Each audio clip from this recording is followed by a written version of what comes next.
नमस्कार, स्वागत है आपका। मैं हूं आपके साथ लोकेंद्र त्यागी। चढ़ावा चोरी मामले में एसआईटी जांच में खुले नए राज।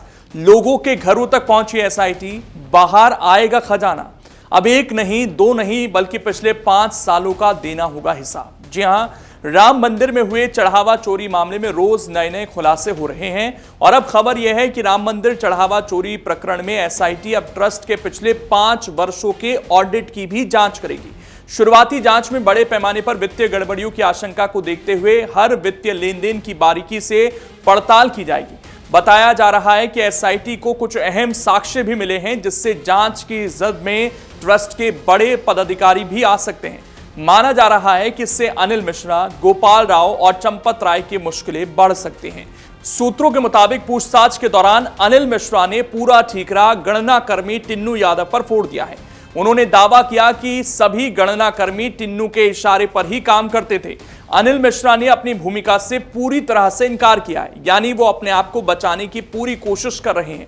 सूत्रों का कहना है कि जब उनसे पूछा गया कि मंदिर प्रबंधन में उनकी भूमिका होने के बावजूद करोड़ों रुपए की चोरी कैसे हो गई और इसकी भनक तक क्यों नहीं लगी, तो उन्होंने कहा कि चोरी का खुलासा स्वयं ट्रस्ट ने किया। जैसे ही मामला सामने आया, जांच शुरू कराई गई और एसआईटी जांच की मांग की गई। हालांकि उन्होंने निगरानी में चूक होने की बात स्वीकार की है, लेकिन कई सवालों के संतोषजनक जवाब नहीं दे सके। वहीं गोपाल राव के भी जल्द बयान दर्ज किए जा सकते हैं। वहीं खबर है कि एसआईटी वित्तीय मामलों के साथ साथ निर्माण कार्यों की भी जांच करेगी। यही वजह है कि शासन ने बुधवार को एसआईटी जांच की अवधि 2 सप्ताह तक बढ़ा दी। अब एसआईटी 15 जुलाई को अपनी रिपोर्ट शासन को सौंपेगी। प्रारंभिक जांच में एसआईटी ने मुख्य रूप से आपराधिक पहलुओं की जांच की थी। सूत्रों के मुताबिक ट्रस्ट के लिए सबसे बड़ी चुनौती दान में मिले जेवरात का पूरा ब्यौरा देना होगा, क्योंकि ट्रस्ट ने उनका ऑडिट नहीं कराया है। ऐसे में इस मामले में ट्रस्ट क्या तर्क देता है, ये आने वाले समय में पता चलेगा। वहीं निर्माण कार्यों में कमीशन खोरी के भी आरोप लग रहे हैं। इन आरोपों में अनिल मिश्रा पर भी शिकंजा कस सकता है। ऑडिट रिपोर्ट में पहले भी खामियों का उल्लेख हो चुका है। ऐसे में विस्तृत जांच रिपोर्ट कई नई परतें खोल सकती है। राम मंदिर चढ़ावा चोरी के आरोपी अविनाश शुक्ला के कौशलपुर स्थित योग केंद्र में उसके कमरे से राम राज्य कोष लिखा एक संदूक भी मिलने की बात सामने आई है।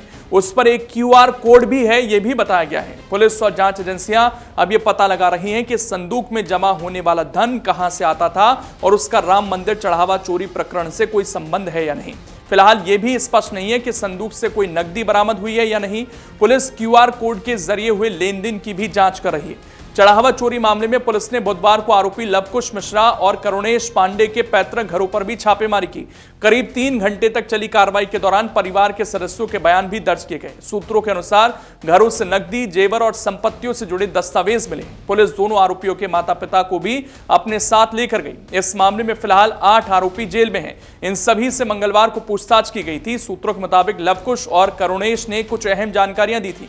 उन्होंने बताया कि चोरी की रकम उनके घरों में रखी गई है। इसी आधार पर पुलिस ने बुधवार को दोनों के घरों पर एक साथ छापेमारी की। लवकुश का घर अयोध्या के रुदौली क्षेत्र में है, जबकि करुणेश का घर खंडासा में है। सूत्रों का दावा है कि दोनों के घरों से नकदी और जेवर बरामद हुए हैं। पुलिस ने जांच के लिए संपत्तियों से जुड़े दस्तावेज भी अपने कब्जे में लिए हैं। उधर राम मंदिर में चढ़ावा चोरी केस से उपजे हालात को लेकर आरएसएस भी सक्रिय हो गया है। सूत्रों के अनुसार संघ के एक वरिष्ठ पदाधिकारी ने लगभग 1 सप्ताह तक अयोध्या में प्रवास कर पूरे घटनाक्रम का फीडबैक लिया है। इस दौरान उन्होंने साधु संतों, सामाजिक संगठनों, स्थानीय नागरिकों और राम मंदिर ट्रस्ट से जुड़े विभिन्न पक्षों से बातचीत कर हालात का आकलन किया है। बताया जा रहा है कि इस आधार पर तैयार की गई विस्तृत रिपोर्ट संघ के शीर्ष नेतृत्व को भेज दी गई है। वहीं चढ़ावा चोरी का मामला सामने आने के बाद पहली बार 6 जुलाई को श्री राम जन्मभूमि तीर्थ क्षेत्र ट्रस्ट की बैठक होगी। इस बैठक को बेहद अहम माना जा रहा है। सूत्रों के अनुसार महासचिव चंपत राय और ट्रस्टी डॉक्टर अनिल मिश्रा के इस्तीफों पर अंतिम निर्णय ट्रस्ट के बायलॉज के अनुसार मतदान के जरिए होगा। इस्तीफा स्वीकार करने के लिए 2/3 बहुमत आवश्यक होगा। ट्रस्ट के बायलॉज में किसी पदाधिकारी को केवल उसके पद और दायित्व से मुक्त करने का प्रावधान है। यदि चंपत राय को महासचिव पद से हटाया भी जाता है, तब भी वो ट्रस्ट के सदस्य बने रहेंगे। यही व्यवस्था अन्य पदाधिकारियों पर भी लागू होगी। वर्तमान में ट्रस्ट के 14 सदस्यों में से 2 सदस्य इस्तीफा दे चुके हैं। ऐसे में बैठक में 12 ट्रस्टियों की राय ली जाएगी। पूर्व की बैठकों में राष्ट्रीय स्वयंसेवक संघ के भैयाजी जोशी और विश्व हिंदू परिषद के दिनेश चंद्र आमंत्रित सदस्य के रूप में शामिल होते रहे हैं। इस बार भी उनके शामिल होने की संभावना है। विहिप के राष्ट्रीय महामंत्री बजरंग लाल बांगड़ा और केंद्रीय संगठन मंत्री मिलिंद परांडे को भी आमंत्रित सदस्य के रूप में बुलाया जा सकता है। यदि उन्हें मतदान का अधिकार दिया जाता है तो उनकी भूमिका भी निर्णायक हो सकती है। अगर आप ये वीडियो YouTube पर देख रहे हैं तो हमारे चैनल को सब्सक्राइब कर बेल आइकन दबाएं और Facebook पर देख रहे हैं तो हमारे पेज को लाइक करें।